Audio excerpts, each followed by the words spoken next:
మత్తయి సువార్త 28వ అధ్యాయం 20వ వచనం. నేను మీకు ఏ ఏ సంగతులను ఆజ్ఞాపించితినో వాటన్నిటిని గైకొనవలెనని వారికి బోధించుడి.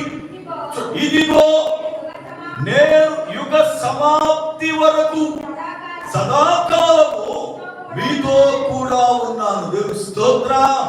మనం ఎందుకు భయపడకూడదు అంటే ఆయన సదాకాలం మనతో ఉన్నాడు. సదాకాలం మనతో ఉన్నాడు.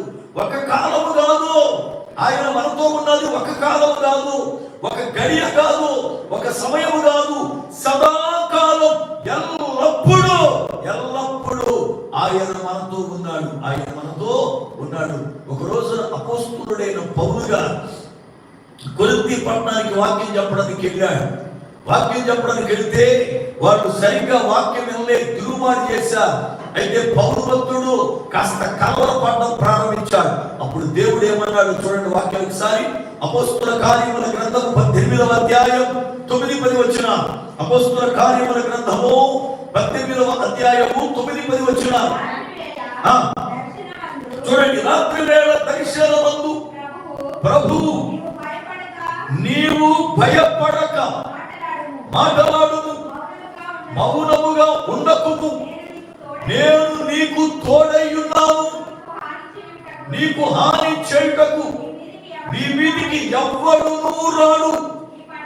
ఈ పట్టణములో నాకు బహు జనములు ఉన్నారు. దేవుని స్తోత్రం. పౌలు భయపడుతూ ఉన్నాడు సువార్త ప్రకటించడానికి. పౌలు భయపడుతూ ఉన్నాడు. ఏం జరుగుతుందో, ఏ గందరగోళం చేస్తారో ఏంటో అని భయపడుతుంటే రాత్రి వేళ దర్శనమందు దేవుడు మాట్లాడడం ప్రారంభించాడు. పౌలా, నువ్వు భయపడవద్దు, నువ్వు మౌనముగా ఉండవద్దు, మాట్లాడు.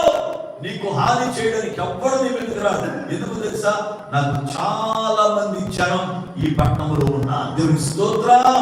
అంటే దేవుని కొరకై శ్రమపడేవారు, దేవునిని ప్రేమించేవారు, దేవుని కొరకు ప్రాణం పెట్టేవారు చాలా మంది ఉన్నారు అక్కడ.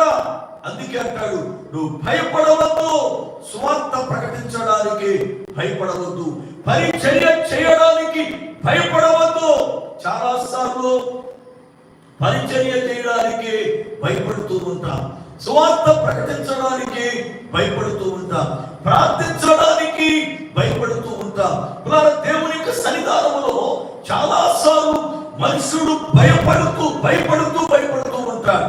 అయితే లేఖనం బోధిస్తుంది, భయపడవద్దు, సదాకాలము నేను మీతో కూడా ఉన్నా.